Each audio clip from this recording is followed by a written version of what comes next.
Sungguh-sungguh saya tidak enak. Sungguh-sungguh saya tidak enak. Saya sangat hormat sama Mbak Puan, sangat-sangat hormat.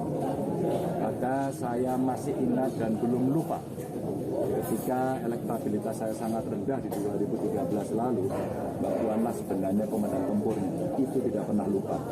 Saya tidak punya modal saat itu tidak pernah lupa. Maka partai saat itu yang bergerak sehingga saya menang.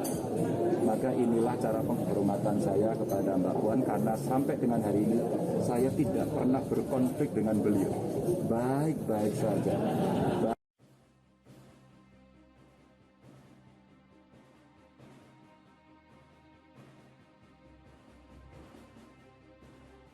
Gubernur Jawa Tengah Ganjar Pranowo tengah dihadapkan dengan polemik Pilpres yang juga menyeret nama Ketua DPP PDIP Puan Maharani. Ganjar mengaku tak lupa ingatan terhadap jasa Puan saat menjadi Panglima Tempur PDIP di Pilgub Jateng 2013 silam. Polemik Ganjar dan Puan tercium oleh publik saat dia tidak diundang dalam acara konsolidasi kader PDIP di Semarang pekan lalu. Ketua Bidang Pemenangan Pemilu DPP PDIP Bambang Wuryanto menyebut Ganjar memang sengaja tak diundang.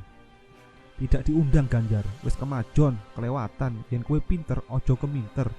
Kalau kamu pintar, jangan bersikap sok pintar, tegas Bambang usai konsolidasi Sabtu 23 Mei 2021 malam.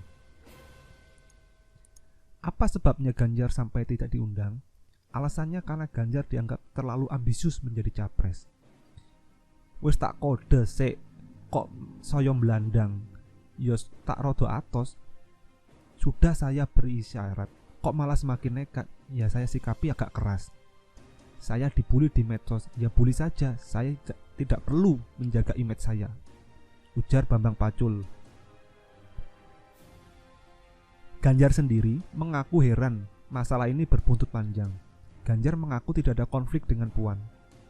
Dia mengungkap budi baik Puan yang mempercayainya maju sebagai calon gubernur Jateng pada Pilgub 2013 lalu. Sungguh-sungguh saya tidak enak. Sungguh-sungguh saya tidak enak. Saya sangat hormat sama Mbak Puan, sangat-sangat hormat. Maka saya masih ingat dan belum lupa ketika elektabilitas saya sangat rendah di 2013 lalu, Mbak Puanlah sebenarnya komandan tempurnya. Itu tidak pernah lupa. Saya tidak punya modal saat itu tidak pernah lupa. Maka partai saat itu yang bergerak sehingga saya menang. Maka inilah cara penghormatan saya kepada Mbak Puan, karena sampai dengan hari ini saya tidak pernah berkonflik dengan beliau. Baik-baik saja. Aksi Puan menjadi komandan tempur di Pilgub Jateng telah berlangsung sejak Ganjar bertarung di 2013. Puan kala itu memimpin kemenangan Ganjar Pranowo Heru Sudatmoko sebagai Cagup Jateng usungan PDIP. Pasangan nomor urut 3 tersebut diyakini menang satu putaran.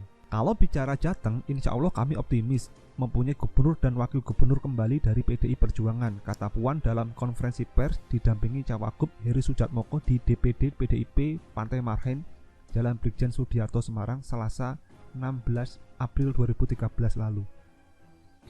Puan saat itu bahkan menegaskan hanya satu representasi PDIP pada Pilgub Jateng, yakni Ganjar Pranowo Heru Sudatmoko, yang masih mengaku sebagai kader PDIP tetapi maju dari partai lain harus menanggalkan segala atribut PDIP. Kalau ada yang mengaku kader PDIP tapi menggunakan partai lain, jangan pernah menggunakan atribut lambang Bung Karno dan Ibu Ketua Umum kita. Hanya ada satu yang boleh mengaku merah, Ganjar Heru, bukan yang lain, tegas Puan saat itu.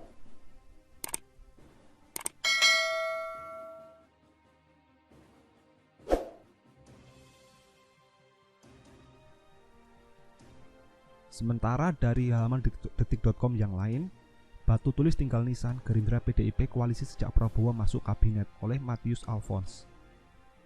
Kemungkinan diusungnya Ketum Gerindra Prabowo Subianto pada Pilpres 2024 dengan disokong PDIP semakin kencang berhembus meski dibayangi perjanjian batu tulis. Lantas kapan sebetulnya batu bata pertama diletakkan pada terbentuknya koalisi PDIP dan Gerindra pada 2024? Direktur Parameter Politik Indonesia Adi Prayitno awalnya menjelaskan, perjanjian batu tulis yang sempat menjadi awal permusuhan antara PDIP dan Gerindra kini sudah tidak berlaku lagi. Menurutnya, masyarakat pun sudah melupakan terkait insiden perjanjian batu tulis yang diingkari oleh PDIP tersebut.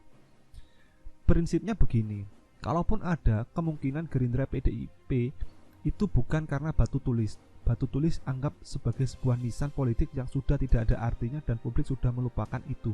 Karena salah satu janjinya sudah diingkari, tidak mengusung Prabowo kan, jadi tidak relevan lagi kalau ngomong batu tulis, kata Adi saat dihubungi Jumat 28 Mei.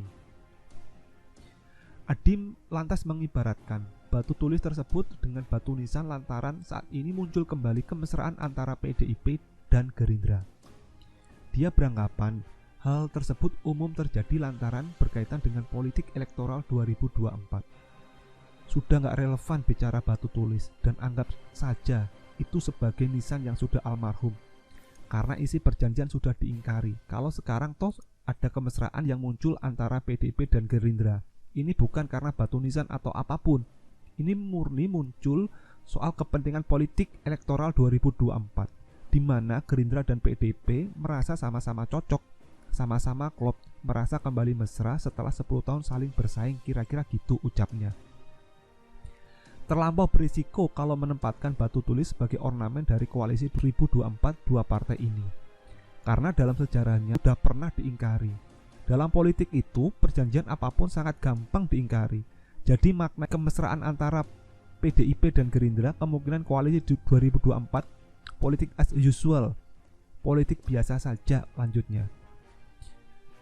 Lantas kapan mulai muncul kemesraan antara dua partai tersebut? Adi menyebut momen masuknya Prabowo ke kabinet lah yang mengawali koalisi tersebut. Menurutnya, saat itu menjadi peletakan batu pertama untuk terbentuknya koalisi pada 2024. Kedua partai ini memang ada anasir-anasir melakukan koalisi menuju jangka panjang. Jalan panjang menuju 2024, pertama kesediaan Prabowo berkoalisi, kedua menjadi bagian dari koalisi Jokowi. Pemerintah bukan perkara gampang, tapi itu kan batu bata pertama penjajakan koalisi terutama dengan PDIP. Karena yang paling welcome Pak Prabowo masuk itu dan bahkan yang mempersilahkan itu kan PDIP. Sementara partai yang lain sempat gusar, yang membentuk fraksi gondang dia, kumpulah Nasdem, PKB, Golkar sebagai bentuk resistensi lunak atas ketidaksukaan Gerindra masuk PDIP. Tapi karena ketumnya PDIP itu Bu Mega, saat itu welcome. Jadi partai lain nggak bisa berkutik. Kemungkinan koalisi 2024 Gerindra PDIP itu batu bata peletakan pertama dimulai ketika Prabowo masuk bagian dari koalisi pemerintah jelasnya.